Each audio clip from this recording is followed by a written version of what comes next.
तुम्हारा सबसे बड़ा एनिमी कोई और नहीं, तुम्हारे खुद के इमोशंस हैं। कई बार तुमने खुद से कहा होगा बस अब कंट्रोल रखूंगा, पर एक छोटी सी बात और तुम्हारा पूरा कंट्रोल चला जाता है। तुम्हारा दिमाग स्ट्रॉन्ग है पर दिल वीक है, और जब तक तुम्हारा दिल तुम्हें कंट्रोल करता रहेगा दुनिया तुम्हें इमोशनल स्लेव की तरह ट्रीट करेगी। ये वीडियो तुम्हारे लिए नहीं है अगर तुम सॉफ्ट हो, ये उनके लिए है जो अपने अंदर के वॉरियर को जगाना चाहते हैं, जो सीखना चाहते हैं कैसे सामुराई लोग बिना इमोशंस के डिसीजन लेते थे। आज हम सीखेंगे कैसे अपनी फीलिंग्स को मार कर अपनी लाइफ पे कंट्रोल लिया जाता है। लेकिन उससे पहले आपको ये जान लेनी चाहिए कि सामुराई थे कौन। सामुराई ना जापान के एंसेंट वॉरियर्स थे जिन्हें बुशिडो कोड कहते हैं। ये लोग स्ट्रिक्ट रूल्स के साथ लाइफ जीते थे। सामुराई सिर्फ स्वॉर्ड से नहीं अपने डिसिप्लिन और इमोशनल कंट्रोल से लड़ते थे। वो सीख गए थे कि फियर, लव, एंगर, अटैचमेंट ये सब दिमाग को वीक बनाते हैं, इसलिए उन्होंने अपनी इमोशंस पे मास्टरी हासिल की। जब भी उन्हें कोई इंसल्ट करता था वो रिएक्ट नहीं करते थे, जब भी पेन मिलता था वो एक्सप्रेस नहीं करते थे, जब डिसीजन लेना होता था वो दिल से नहीं दिमाग से लेते थे। उनके लिए कंट्रोल मतलब पावर।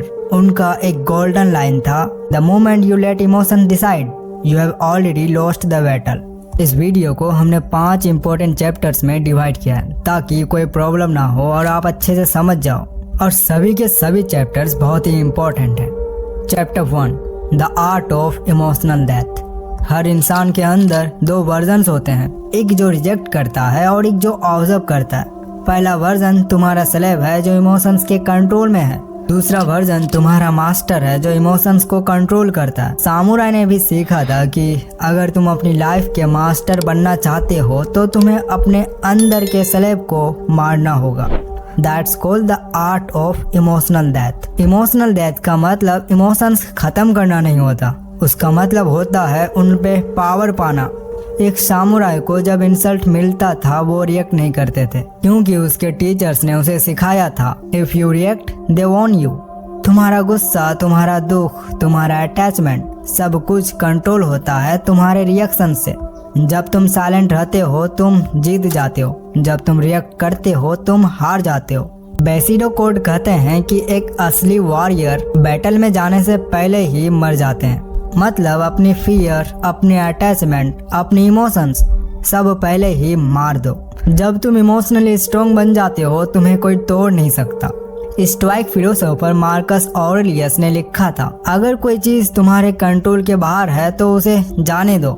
सामुराई और स्टोइक्स दोनों के रूल्स सेम थे, पेन को फील करो पर कभी उसके स्लेव मत बनो।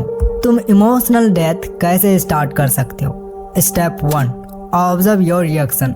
जब भी कोई तुम्हें ट्रिगर करे रेस्पॉन्ड मत करो, बस ऑब्जर्व करो। Step 2, stop over explaining. तुम्हारा साइलेंस सबसे बड़ा वेपन होना चाहिए। Step 3, accept pain. दर्द से मत भागो, उसे ऑब्जर्व करो, क्योंकि जितना तुम दर्द से भागते हो उतना वो तुम्हारे पीछे आता है। Chapter 2, the warriors detachment. हर इंसान किसी न किसी चीज से जुड़ा होता है, किसी इंसान से, किसी मेमोरी से या अपने पास्ट से, और वही जुड़ाव सबसे बड़ा दर्द बन जाता है। सामुराई ने एक बात समझ ली थी, जिसे तुम ज्यादा चाहते हो वही तुम्हें सबसे ज्यादा कंट्रोल करता है, इसलिए उन्होंने चाहना ही छोड़ दिया।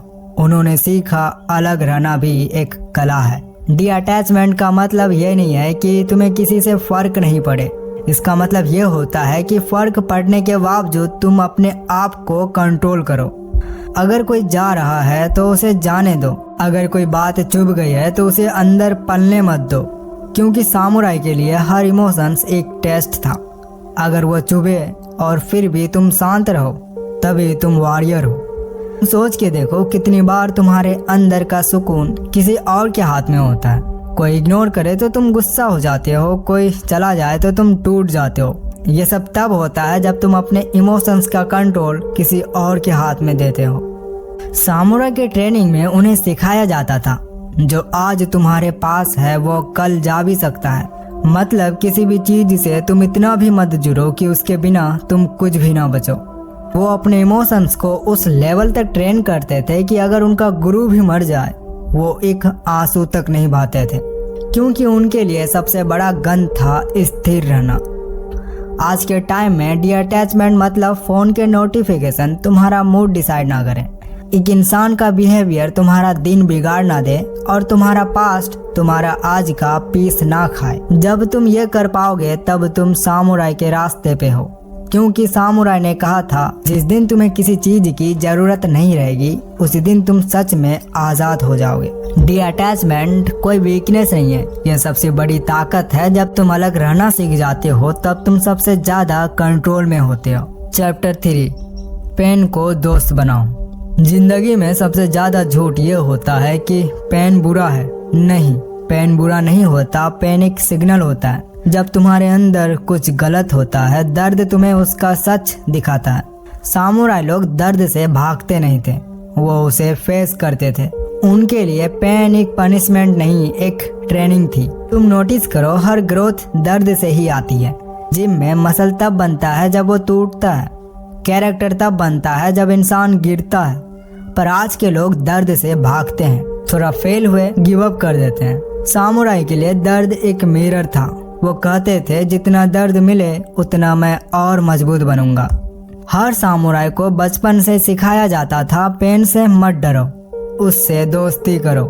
ट्रेनिंग के टाइम वो ठंड में घंटों तक खड़े रहते थे, बिना कुछ खाए, बिना शिकायत के। उनके गुरु कहते थे जो दर्द से भागता है वो अपने फ्यूचर से भी भागता है। इसलिए सामुराई का रूल सिंपल था, पेन को फील करो पर कभी उसके आगे झुकना मत। जब लाइफ टफ लगे, जब सब गलत जा रहा हो, तब सिर्फ एक बात याद रखना, दर्द तुम्हें तोड़ना नहीं सिखाने आया है। जब तुम्हारा भरोसा कोई तोड़े तो उस चीज से सीखो कि किस पर भरोसा करनी चाहिए, किस पर नहीं। जब तुम फेल हो सीखो क्या बदलना है। जब तुम अकेला महसूस करो सीखो तुम्हारा असली स्ट्रेंथ तुम खुद हो।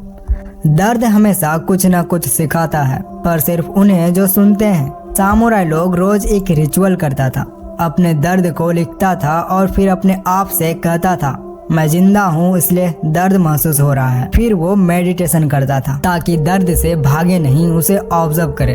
वो कहते थे पेन मुझे कंट्रोल नहीं करेगा, मैं पेन को समझूंगा।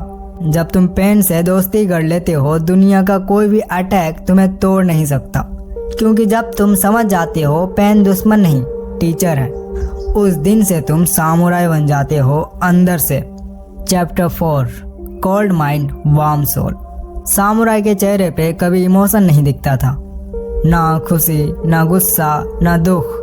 पर इसका मतलब ये नहीं था कि वो इंसान नहीं थे, बस वो अपने अंदर का कंट्रोल समझ चुका था। उसका दिमाग कोल्ड था पर उसका दिल गर्म था। यही था सामुराई का असली balance, cold mind warm soul. Cold mind मतलब जब दुनिया तुम्हें प्रोवोक करे तुम चुप रहो, जब लोग तुम्हें तोड़ने की कोशिश करे तुम मुस्कुराओ, जब सब कुछ गलत हो रहा हो तुम शांत रहो। क्योंकि सामुराई लोग जानते थे जो अपने दिमाग को कंट्रोल नहीं कर सकता वो तलवार नहीं चला सकता। लाइफ भी एक तलवार है जिसे संभालने के लिए कोल्ड माइंड होना चाहिए। वार्म सोल का मतलब इंसान के अंदर अब भी दया, समझ और इंसानियत हो। सामुराई लोग बिना इमोशंस के रिएक्ट करते थे। जब वो किसी गलती के लिए सजा देते थे वो गुस्सा नहीं करते, वो न्याय करते थे। आज के टाइम में कोल्ड माइंड का मतलब ये है कि जब कोई तुम्हें हेट करे तुम शांति से देखो, जब भी कोई तुम्हें अंडरएस्टिमेट करे तुम प्रूफ करने नहीं जाओ, बस अपना काम परफेक्टली करो।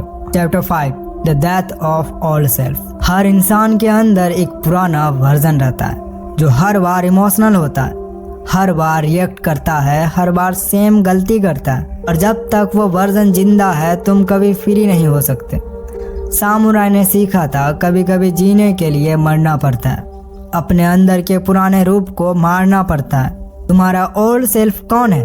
वो इंसान जो हर छोटी बात पे टूट जाता है, जो अटेंशन पे जीता है और इग्नोर होने पर अपने अंदर तूफान लेके आता है और खत्म हो जाता है। सामुराई ने कहा था जो अपनी शांति दूसरों के हाथ में डाल देता है वो हमेशा तोड़ दिया जाएगा। वक्त है उस वर्जन को दफन करने का। सामुराई के ट्रेनिंग में एक रिचुअल होता था, वो अपना पुराना नाम लिखता था और उस पेपर को आग लगा देता था। मतलब आज के बाद मैं वो नहीं जो कल था। उस दिन से वो नया इंसान बन जाता था। तुम भी चाहो तो आज कर सकते हो। अपने पुराने वर्जन लिखो, सब वीकनेस, सब रिग्रेट्स, सब गिल्ट लिखो, फिर उसे फाड़ दो या फिर जला दो। ये सिंबल होगा कि तुमने अपने अंदर के स्लैब को मार दिया है। अब सिर्फ एक वर्जन बचा है जो ऑब्जर्व करता है, कंट्रोल करता है और कभी टूटता नहीं। तो वीडियो आपको कैसा लगा? इसे वीडियोस के लिए you can subscribe and like this video.